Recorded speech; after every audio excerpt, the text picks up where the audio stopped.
Fall of KNIX, A Teacher's Trial, Episode 1. The sun rose slowly over bright future college, pouring golden light across the red roofs and tall iron gates of the school compound. It was the beginning of a new term, and excitement buzzed in the air like bees over ripe fruit. Students in neat uniforms walked in small groups, laughing, dragging boxes, or waving at old friends. Some teachers gathered under the mango tree beside the staff room, chatting about holidays and lesson plans. Amid all this, a young man stepped through the school gates for the first time. His name was Knix Emmanuel, a 25-year-old graduate of economics education. Tall and slender with clear brown eyes and neatly brushed hair, he looked more like a senior student than a teacher. But in his chest, he carried the hope of making a difference. He had arrived early, even before the school opened fully. He wore a white shirt, black tie, and a pair of clean but worn-out shoes. A brown folder held his certificates, lesson notes, and a diary. As he stood in front of the school office, he took a deep breath and whispered to himself, "This is where I will plant my seed." Mrs. Gladys, the school secretary, smiled as she welcomed him. "You're the new economics teacher." "Yes, Ma. My name is Knix Emmanuel," he replied, his voice calm and respectful. "You're early," she said, impressed. "That's a good sign." She led him into the principal's office, a neatly arranged room with trophies lining the shelf. On the desk sat Mr. Obasi, a bald man with glasses and a deep voice. He looked at Knix and nodded slowly. "So, you are the new teacher. From the look of your file, you finished top of your class?" "Yes, sir." I like that." He removed his glasses and looked him in the eye. "But this is not the university. This is real life. These students can frustrate your entire career if you're not careful." Knix nodded, determined to prove himself. "There's something important you must understand," Mr. Obasi continued. "In this school, no teacher is allowed to flog or hit a student, not even a slap. If a student insults you, you report to the disciplinary unit. Do you understand?" Knix hesitated a bit, then nodded. "Yes, sir, I understand." "You better do," the principal warned. "We've had cases before. We don't want another problem. Just teach your subject and avoid getting personal with them, especially someone called Zita." Knix raised his eyebrows slightly. "Zita? Yes, you'll know him soon enough," Mr. Obasi said, almost in a whisper. After the meeting, Knix was shown to the staff room and given a seat at the corner, close to the window. Teachers passed by, offering brief greetings. "New guy?" one of them asked. "Yes," he replied. "Good luck," another said. "You'll need it." Knix smiled politely but felt a strange tension in the room. It was as if everyone was waiting for something to happen, something they didn't want to say out loud. Later that morning, he stood before his new class, SS2B, a mix of curious faces, silent ones, and a few already looking for trouble. "My name is Mr. Knix. I'll be your economics teacher this term," he said. A few students murmured greetings, others just stared. As he began to write the topic, Introduction to Economics, on the board, a boy at the back yawned loudly and whispered something that made the boys near him laugh. Knix turned briefly but didn't react. "Ignore it," he told himself. Earn their respect the right way. But deep in his heart, he felt a shadow move. A feeling that this would not be a simple journey. He just didn't know how deep that shadow would grow. Hey, you have not subscribed. If you don't subscribe, you may not enjoy my stories again. If you do subscribe, we are both growing, and we will connect again. Please, subscribe. Please, subscribe, like, comment, and share. Thank you. Episode 2. The Rule of No Cane. The next day, Knix arrived early again. He walked into the school compound with quiet confidence, his brown leather bag hanging neatly from his shoulder. The air was fresh, and birds chirped from the mango trees. Everything seemed peaceful. But deep inside, Knix couldn't shake off what the principal had said the day before. No flogging, not even a slap. It wasn't the rule itself that troubled him. It was how strongly it had been emphasized. Why had the principal spoken with such weight in his voice? And who exactly was this Zita everyone spoke of, like a ghost? Knix entered the staff room and greeted the few teachers already there. One of them, a plump, middle-aged woman named Mrs. Ease, nodded in return. She taught government and had worked in the school for over 10 years. "Mr. Knix," she called gently. "You had your first class yesterday, right?" "Yes, Ma. SS2B," she chuckled softly. SS2B. That class will test your patience." "I'm ready to face the challenge," Knix said with a smile. Mrs. Ease looked at him, her face suddenly serious. "Listen, I know you're new and you want to make an impact. We all did when we first came here. But let me warn you, do not touch any child, especially that one they call Zita. If he dares you, walk away. If he insults you, report it. But never, ever touch him." Nix's smile faded a little. But what if he crosses the line? Mrs. Ease leaned closer. Zita has powerful parents. They donated to the school, the last teacher who laid a finger on him, just a tap on the shoulder. The parents stormed in and nearly shut down the school. That teacher was dismissed within 24 hours. No hearing, no defense. Nix was quiet. She continued, "You seem like a good young man. Don't let anyone ruin your career before it starts." "Thank you, Ma," Nix said sincerely. He sat back in his seat, trying to focus on the lesson he had prepared. As the bell rang for second period, he picked up his marker and headed to SS2B. The class was already noisy when he entered. He stood at the door and waited. Slowly, the noise dropped as students noticed his presence. "Good morning, class," he said. "Good morning, sir," they replied half-heartedly. Nix walked to the board and wrote, "Topic, wants, scarcity, and scale of preference." He began teaching, using simple examples they could understand. If you have only 500 naira and you want both meat pie and a book, but you can only afford one, what do? "You buy the one that's more important," a girl in the front said. "Exactly," Nix said. "That's what we call scale of preference, arranging your wants in order of importance." Some students nodded, others looked bored. Then, from the back of the class, a voice muttered, "Me, I go buy jollof rice. That one is more important than this boring talk." Laughter filled the class. Nix looked up. The voice came from a tall, dark-skinned boy slouched at the back. His school uniform was rough. One side of his shirt was untucked. He didn't look afraid. In fact, he looked challenging. "Who said that?" Nix asked, his voice firm but calm. The boy didn't answer, but the grin on his face widened. A student nearby whispered, "That's Zita, sir." Nix stared at the boy for a moment. So this is him, he thought. Zita stared right back. "I'm sure jollof rice is tasty," Nix said. "But I'll advise you to eat knowledge today. It lasts longer." The class chuckled again, this time at Zita.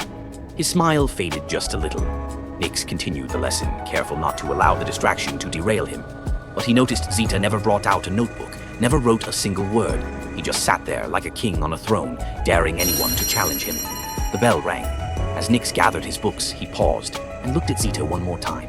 Their eyes met again, this time longer.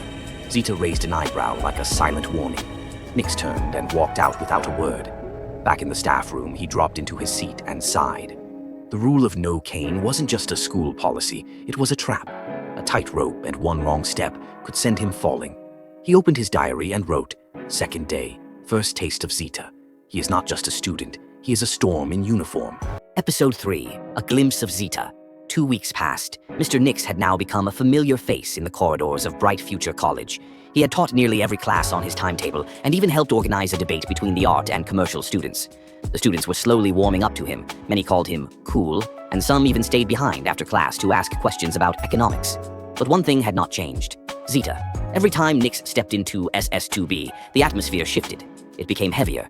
Zita never spoke unless it was to mock, never took notes, and never followed instructions. Yet, he was always present, always watching. His eyes were dark, not with curiosity, but with challenge. Teachers whispered his name like it was a secret curse. "Just stay out of his way," one of them had told Nix again that morning. But Nix had started noticing something. Zita wasn't just rude, he was powerful. Even without saying a word, he controlled the room. Students who sat near him laughed louder, misbehaved more, and copied his defiance. Nix realized Zita wasn't just a student, he was a leader of rebellion. And Nix was beginning to understand that winning the class meant facing Zita, directly or indirectly. One Wednesday afternoon, something strange happened. Nix had just finished teaching a double period and was walking past the back of the school compound when he heard voices behind the school block, loud and sharp. He paused. Peeking carefully through a broken hole in the wall, he saw a group of boys gathered in a circle. They weren't fighting, but it was clear something intense was going on. In the center stood Zita, a cigarette dangling from his fingers. Nix's eyes widened. Cigarette? In school? Zita pointed at another boy, shouting, "If you ever report what I said again, I'll make sure you leave this school with no teeth in your mouth."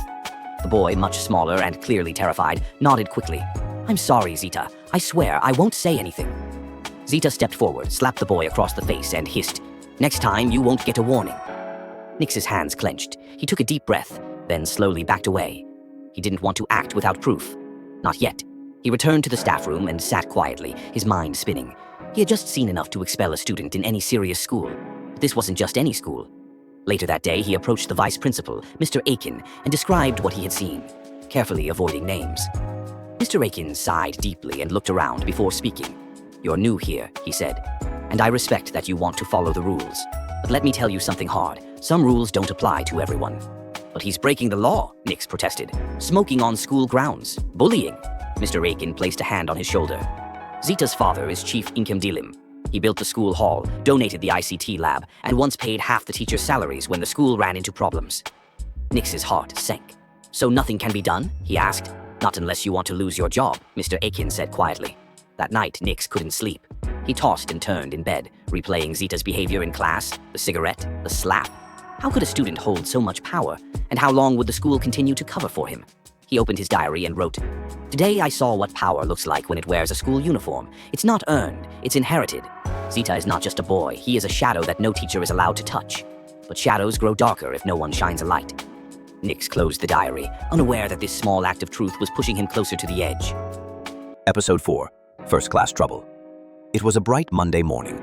The air buzzed with the usual sounds of a new week. School bell ringing, students chattering, and footsteps hurrying across tiled floors. But for Nix, this Monday felt heavier than the rest. He was scheduled to teach SS2B again. He packed his books slowly, then stood and looked out the staffroom window. The sky was blue, peaceful, but peace was not what waited for him in that class. As the bell rang, Nix picked up his marker and walked towards the class. His shoes echoed down the hallway, and with every step, he reminded himself, stay calm, stay in control, do not react. When he entered the classroom, a few students stood to greet him. "Good morning, sir," some muttered. "Good morning," Nix replied, placing his books on the table. Zita wasn't in class yet. Nix noticed it immediately. He began the lesson anyway. "Today we're going to talk about opportunity cost. Who remembers what it means?" A few hands went up. He picked a girl named Adaora. "It means the next best thing you give up when you make a choice," she said shyly. "Perfect," Nix smiled. "If you have 1,000 euro and you choose to buy shoes instead of a meal, the cost of that decision is not the money. It's the meal you didn't get. That's your opportunity cost." The class nodded. For the first time in weeks, Nix felt he was getting through to them. Then, the classroom door burst open. Zita walked in. His steps were slow and bold, like someone entering his personal kingdom. His shirt was untucked, his belt missing, and his socks barely pulled up. He wore a mischievous smirk like a badge of honor. He didn't greet. He didn't apologize. He walked to the back, dragged his chair with noise, and sat. Nix paused briefly, but continued his lesson. "As we were saying..." "Sir, is this economics or a hunger seminar?" Zita interrupted loudly, arms crossed behind his head. Laughter erupted. Nix's face remained calm, though his chest tightened. He faced the board and ignored the comment. "Let's say you had the chance to either go to the movies or revise for a test. If you pick the movies, what's the opportunity cost?" "The knowledge you missed," a boy answered. "Exactly," Nix said, turning back. "So life is full of decisions and..." From the back, a chalk came flying, hitting the board just inches from Nix's head. The class went dead silent. Nix turned slowly. Zita sat back, smiling. "Oops, my hand slipped." Nix stared at him for a full 5 seconds. Inside, his blood boiled, but he reminded himself of the rule. "Zita," he said quietly, "come to the front." Zita stood, strolled up casually, and stood right in front of the class. Nix looked at him. "Do you understand the topic?" "Nope," Zita replied boldly, "because I don't care about your boring lessons." The students gasped. Nix's hands clenched behind his back. Zita leaned forward. "And you can't do anything about it, because if you touch me, you'll lose your job." Silence filled the room like fog. Nix's heart pounded. Sweat gathered under his collar. He took a deep breath. "Go back to your seat." Zita grinned and turned away, but not before whispering, "I own this class." Nix didn't say another word. He completed the lesson as best he could, his voice tight but controlled. When the bell rang, he walked out quietly. Back in the staff room, he sat down, numb. He had seen disrespect before, but this was different. This wasn't just rebellion, it was mockery of justice. The rules had become weapons in Zita's hands. Nix opened his diary and wrote, "Today I stood face to face with bold disrespect. I followed the rules, I kept my cool. But how long can you hold back when you're being pushed every single day? I fear a storm is coming. I just don't know if I will survive it." Hey, you have not subscribed. Please subscribe, like, comment and share. Episode 5. The Broken Line. Nix could feel it now, like a thin line inside him was starting to stretch. Every time he entered SS2B, Zita pulled at that line. Every insult, every eye roll, every smirk, it all tugged and tugged, bringing him closer to a place he didn't want to reach. That Wednesday, the rain poured heavily. Thunder rolled in the sky as students rushed between classrooms with soaked socks and wet files. The school looked darker, quieter. Even the teachers spoke in hushed tones. SS2B was unusually calm when Nix entered. Zita was already in his seat, this time with his legs stretched across the aisle. He didn't say anything. He didn't need to. His silence carried weight. Nix wrote on the board. Topic: types of economic systems. Who can tell me the 3 main types? Nix asked. Capitalism, socialism, and mixed economy, Adaora answered. Excellent. He began explaining, writing examples on the board. He even tried humor, talking about what would happen if Nigeria became a purely socialist country where nobody owned anything personally. The class laughed. For a moment it felt normal. But peace never lasted long around Zita. Nix turned from the board and noticed Zita holding up a paper plane, clearly folded from one of the school's official test sheets. Zita launched it. It flew perfectly across the classroom and landed on Nix's table. Laughter. Nix picked it up. On the side, Zita had written, "Your class is useless. We learn more from memes." Nix felt something snap inside. That line, the one holding him together, broke. "Zita," he said, his voice dangerously calm. "Come here." Zita stood again, confident and cocky. He strolled to the front, arms crossed. Nix looked at the boy. "Why do you come to school if you don't want to learn?" "To catch crews," Zita said, "and to watch you try so hard. You act like you're teaching Harvard students. Calm down, I beg." More laughter. Nix's face was still, his breathing slowed. Inside, a volcano rumbled. "Stand there," Nix said, his voice even lower now. "If you interrupt this class again, I will not just send you out. I will do more." Zita leaned closer. "You touch me and I swear your life will scatter." The class was dead silent now. You could hear the rain hitting the zinc roof above. Zita stepped back. "You date fear. That's what I thought." Then he turned to the class. "See this one. Man Wei Wan Cry." Something inside Nix boiled over. Without thinking, he slapped Zita hard across the face. A collective gasp filled the room. Zita froze for 1 second, his hand on his cheek. Then, he struck back. A slap. But Nix had been expecting it. He blocked the hand and, in a rush of anger, sent a fist crashing into Zita's chest. Zita stumbled back 2 steps, eyes wide, gasping. Then, he fell. Hard. His body hit the floor with a dull thud. He didn't move. For one horrible moment, the class was silent. Too silent. Then someone screamed. "Zita!" Nix froze. 2 boys rushed forward and shook him. "Zita, wake up!" He didn't respond. One of them placed his hand on Zita's chest. "He's not breathing." Nix's hands shook. No, I didn't hit him that hard." But the boy wasn't waking up. His eyes were shut. His chest barely moved.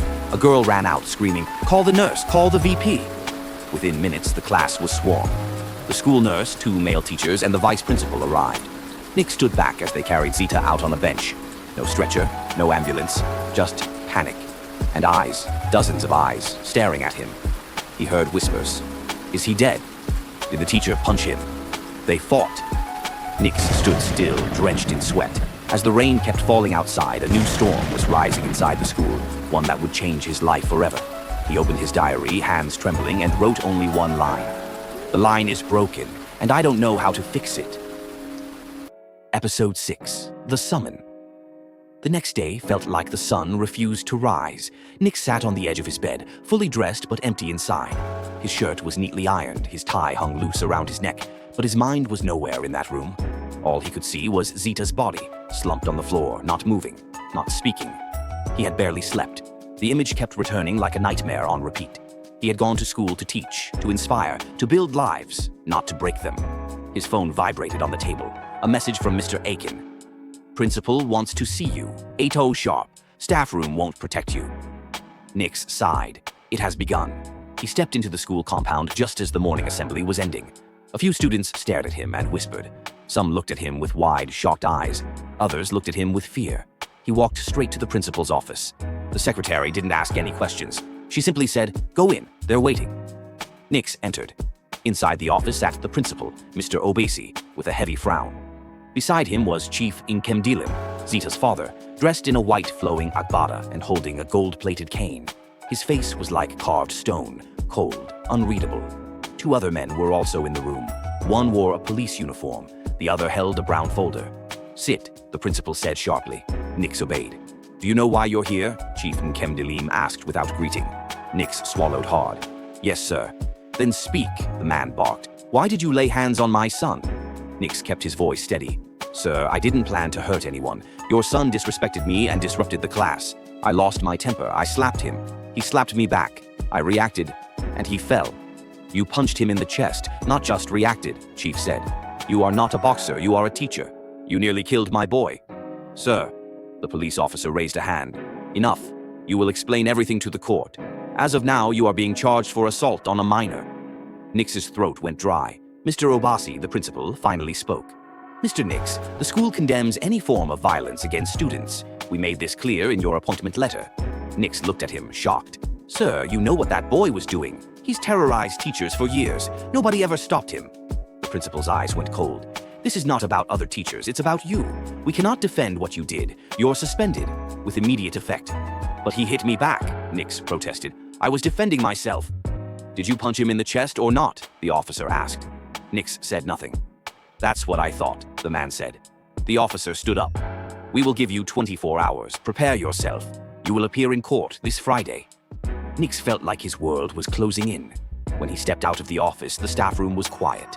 All eyes turned to him, some with pity, others with silence. No one said a word, not even Mr. Aiken. He walked out of the building and headed straight for the school gate. On his way out, he passed a group of students. One of them whispered, "That's the teacher who killed Zita." The gate closed behind him, and just like that, Nix knew he was alone. The hands that once held chalk now wear invisible chains. "In 1 second of rage, I destroyed everything I built. But how do you explain pain to a world that only sees your mistake?" Nix's diary, June 10th, Episode 7, Into the Courtroom. Friday came with a heavy sky. Clouds hung low like witnesses to a tragedy, and even the wind seemed to whisper warnings as Nix walked toward the small courthouse at the edge of town. His shoes felt heavier than normal, as if each step dragged him closer to a fate he could not escape. His shirt was clean, his tie properly knotted, but his heart pounded like a drum in a war zone. He had not spoken to anyone since the suspension. No calls from fellow teachers, no texts, not even Mr. Aiken. When he arrived, he saw Chief Nkemdilim stepping out of a black SUV with 2 men beside him. Zita's uncles, he assumed. The chief didn't look at Nix. He walked past him as if Nix were a beggar on the street. Nix entered the courtroom, trying to stay calm. The room was small but packed. Some students had come with their parents. Even a few teachers sat at the back, their expressions unreadable. Some looked at Nix with pity, others with silent judgment. The judge entered. Everyone stood. Court is now in session. Case number 043B, assault of a minor. Mr. Nix Emanuel, accused of violence against students Zita and Nkemdilim. Nix stood, his heart racing. The prosecutor, a short woman with sharp eyes and quick speech, stood first. She wasted no time. "Your Honor, this is not just about a slap or a punch. This is about a teacher who broke the sacred trust of education. A man who let anger control him. A man who could have killed a boy. My client's son was hospitalized for 2 days. He lost consciousness. What if he never woke up?" The judge nodded. Then Nix's lawyer, a young man named Barrister Solomon, stood up. He had been hired by Nix's cousin at the last minute. "My lord," Solomon began, "we are not saying the action was right. We are saying it was provoked. My client was insulted, mocked, attacked. He did not use a weapon. He responded in the heat of the moment after the student hit him back.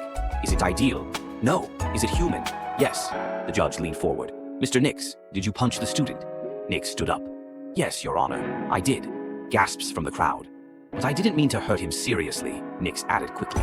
"He hit me first. He had been disturbing my class for weeks. No one warned him. No one stopped him." Chief Nkemdilim stood up from the front row. "I warned the school not to hire poor, untrained teachers," he shouted. "This boy nearly killed my son. And now you want to call it a mistake. Let him be punished like a criminal." "Sit down, Chief," the judge said firmly. "This court will not tolerate interruptions." Chief sat, but the anger on his face burned like fire. The judge turned back to Nix. "You are a teacher. Your weapon should be knowledge, not fists. But this court will consider all sides. We will reconvene in 2 weeks. Mr. Nix, until then you are to remain in police custody."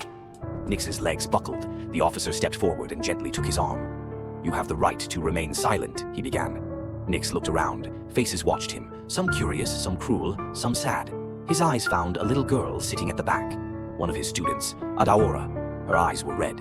She waved at him, silently. Nix nodded once, and then They took him away. The courtroom did not feel like justice. It felt like theater, and I was the villain, whether I meant to be or not. Nix's diary, June 14th. Episode 8. Behind the Bars.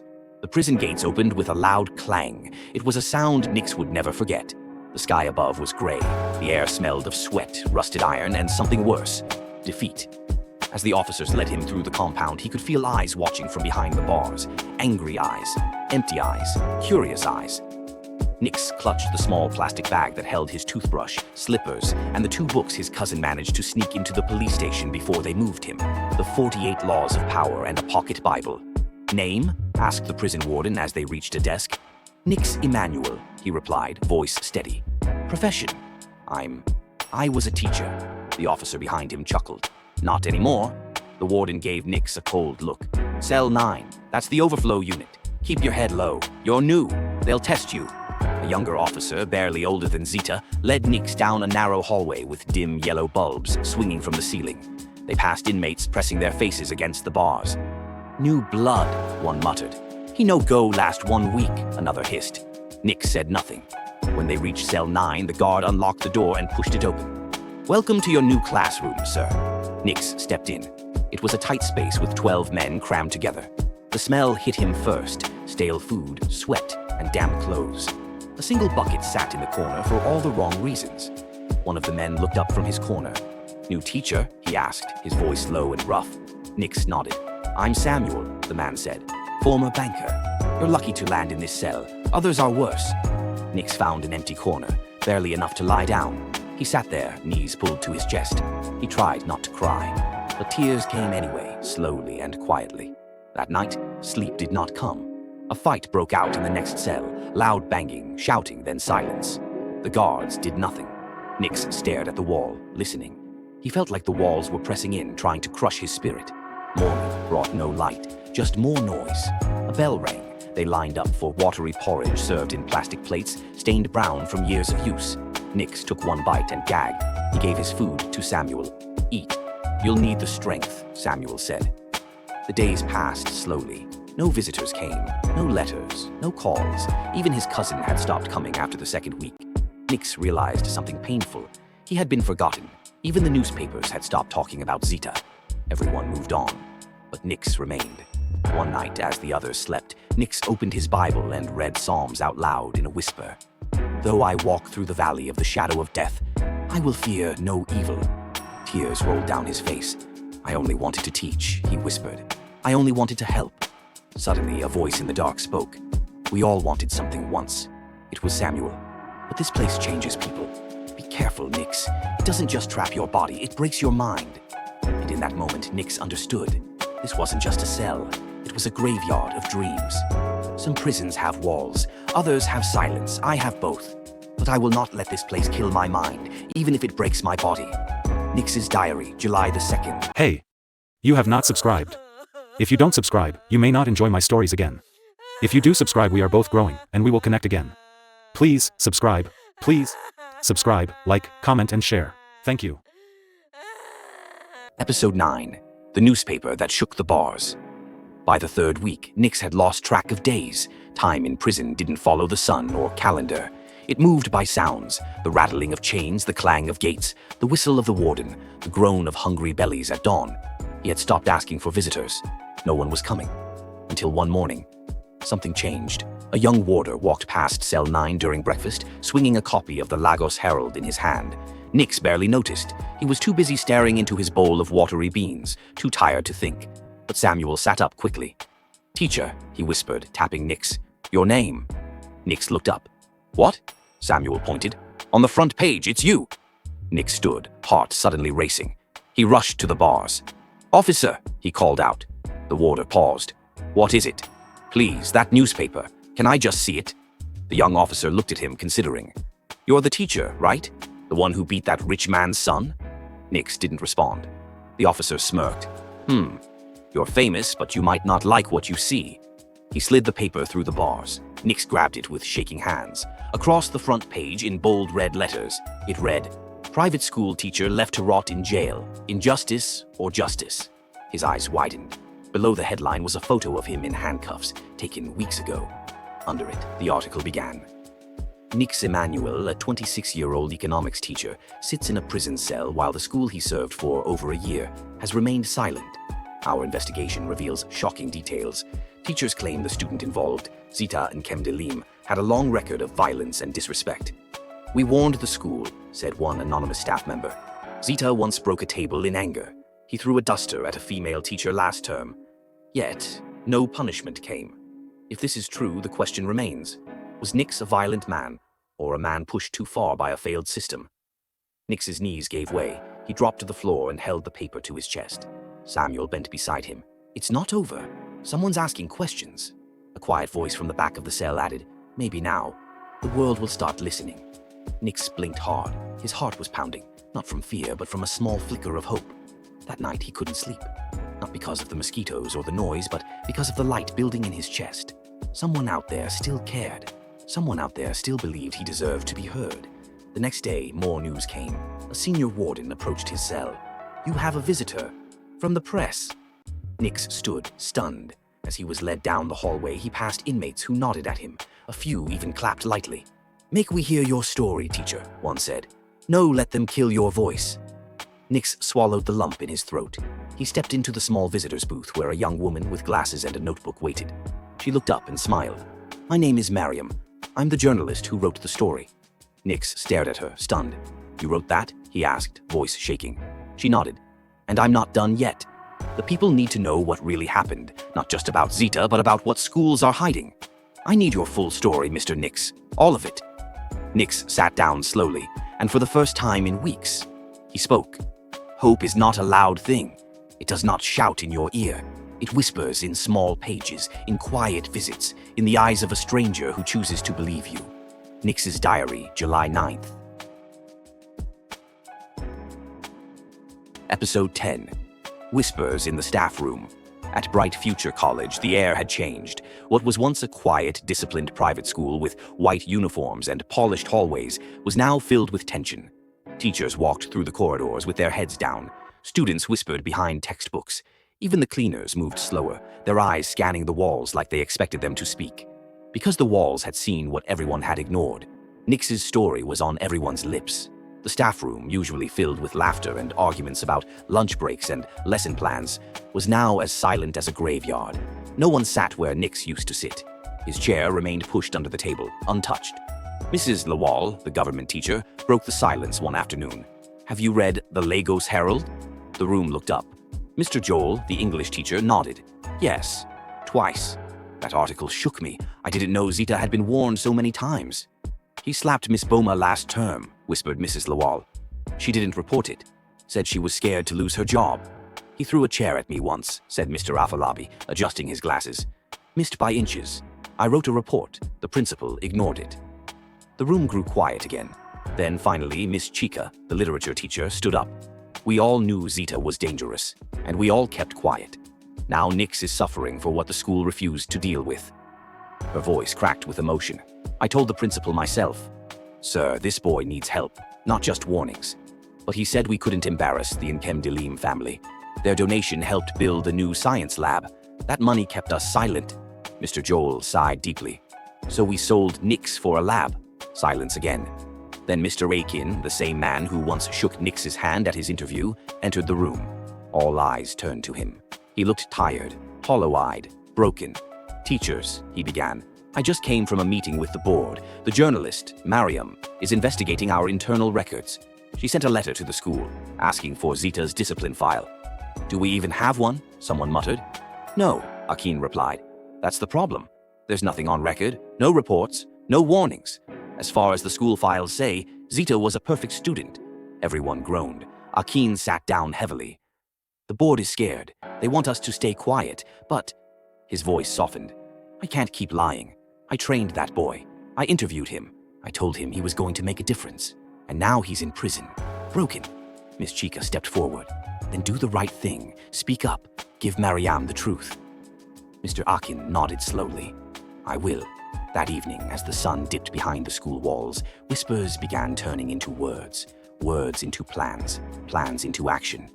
The staff decided they would write a joint statement.